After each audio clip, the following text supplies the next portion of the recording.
Shalom, selamat malam. Apa kabar? Saya percaya kita semua berada di dalam keadaan sehat berkat perlindungan Tuhan. Kalau kita boleh ada sebagaimana kita ada saat ini, itu semua karena kemurahan Tuhan di dalam kehidupan kita. Kita masih mengalami keajaiban Tuhan sampai malam hari ini kita masih ada. Itu semua berkat Tuhan yang perlu kita syukuri. Tidak ada alasan bagi kita untuk tidak bersyukur, karena sungguh terlalu banyak kebaikan Tuhan dalam kehidupan saya dan saudara. Tetap mengucap syukur kepada Tuhan. Tetap percaya bahwa segala sesuatu yang terjadi dalam kehidupan kita mendatangkan kebaikan. Semua yang terjadi itu atas seizin Tuhan, karena di balik setiap peristiwa yang kita alami, Tuhan punya rencana. Jadi jangan pernah menyerah, jangan pernah putus asa, karena kita punya Tuhan yang besar. Dia punya rencana yang indah dalam kehidupan kita. Tuhan tidak pernah merancangkan yang jahat dalam kehidupan saya dan saudara, tetapi Tuhan mempunyai rancangan yang indah dalam kehidupan saya dan saudara. Mari tetap percaya janji Tuhan, tetap pandang Tuhan, karena kita percaya bahwa masalah yang kita hadapi kecil, kuasa Tuhan lebih besar dari masalah yang saya hadapi dan saudara. Oleh sebab itu, tetap andalkan Tuhan, berharap kepada Tuhan, karena hanya Dia yang mampu menolong saya dan saudara. Saya akan bercerita. Ada sebuah cerita dalam Alkitab. Ada dua orang anak. Ada seorang kaya mempunyai dua orang anak, si bungsu dan si sulung. Suatu hari si bungsu meminta warisan kepada ayahnya. Kemudian ayahnya memberikan warisan kepada si bungsu. Dan akhirnya si bungsu pergi meninggalkan ayahnya, pergi ke sebuah negeri. Si bungsu ini, warisan yang diterima dari orang tuanya dipakai di negeri orang untuk melakukan berbagai hal yang tidak berkenan di hadapan Tuhan. Mungkin dia pakai untuk menjudi, melakukan hubungan seks bebas, memakai narkoba, atau melakukan kejahatan apapun itu. Sehingga suatu ketika warisannya, hartanya habis. Suatu hari dia pergi ke rumah orang kaya untuk meminta makanan. Kemudian orang kaya memberikan dia makanan babi.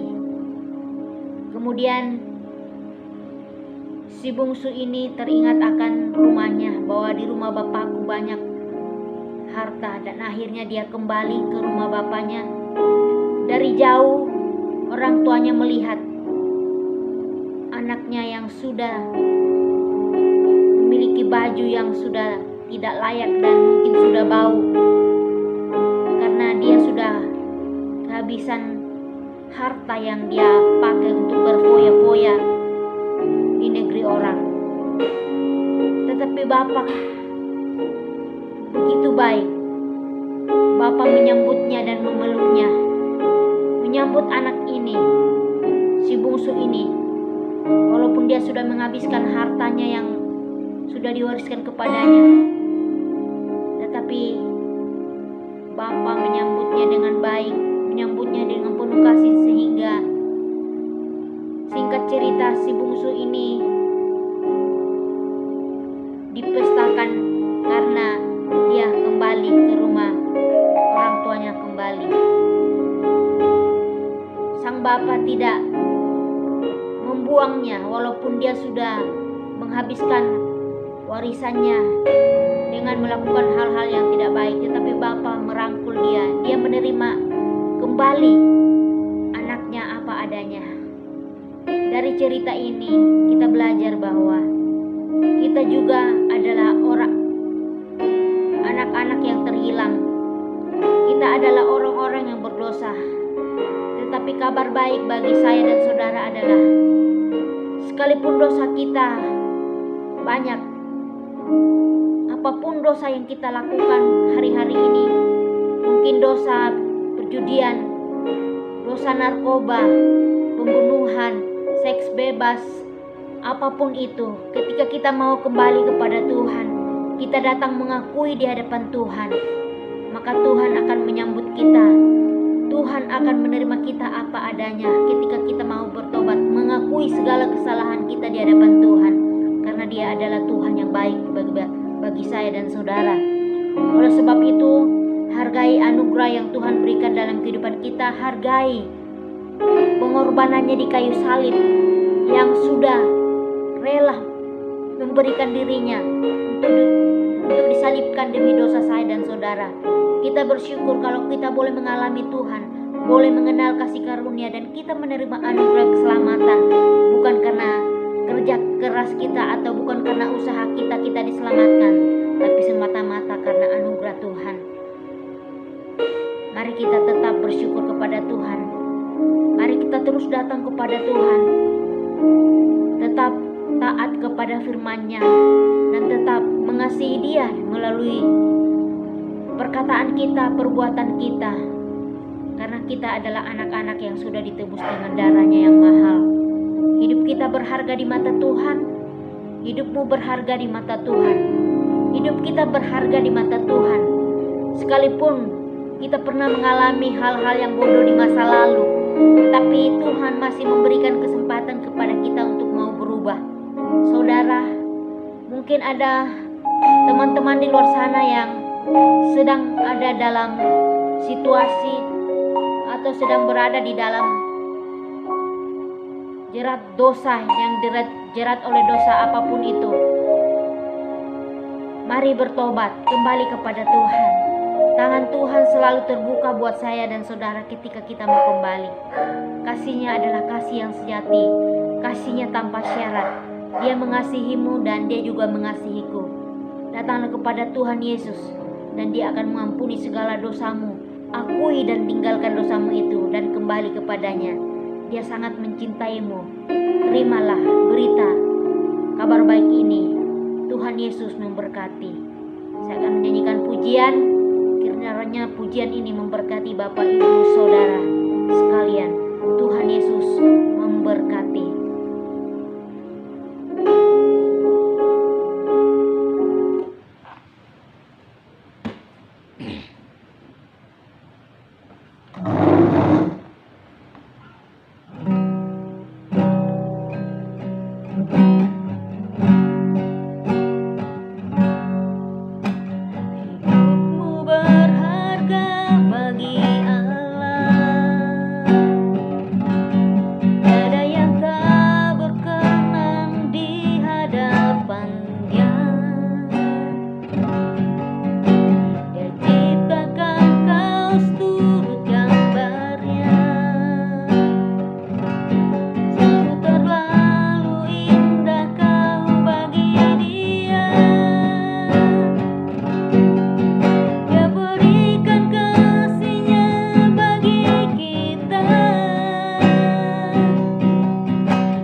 datang kepada kita bahwa sekalipun dosa kita banyak, sekalipun masa lalu kita buruk, tetapi ada kabar baik bagi kita semua bahwa Tuhan selalu membuka tangannya untuk memanggil kita pulang, bertobat, mengakui segala dosa dan pelanggaran kita, karena Dia adalah Tuhan yang punya kasih. Tuhan penuh dengan kasih. Dia ingin kita kembali bertobat dan menjadi bejana yang dipakai untuk hormat dan kemuliaan-Nya. Oleh sebab itu, hargai anugerah keselamatan yang Tuhan anugerahkan dalam kehidupan kita. Jangan pernah sia-siakan, hargai. Jangan kompromi dengan dosa lagi jika engkau sudah berkomitmen untuk kembali kepada Tuhan. Tuhan mengasihi engkau. Tuhan punya rencana atas hidupmu. Tuhan membuat hidupmu berharga. Melalui pengorbanan Tuhan Yesus di kayu salib, hidup saya dan saudara menjadi berharga. Tanpa pengorbanan Tuhan Yesus, hidup kita tidak akan berharga. Kita bersyukur karena Tuhan Yesus sudah memberikan anugerah keselamatan bagi kita, sehingga kita boleh menjadi anak-anak Allah, menjadi umat pilihan Tuhan. Gunakan kesempatan yang ada untuk melakukan hal-hal yang baik sebagai tanda bahwa kita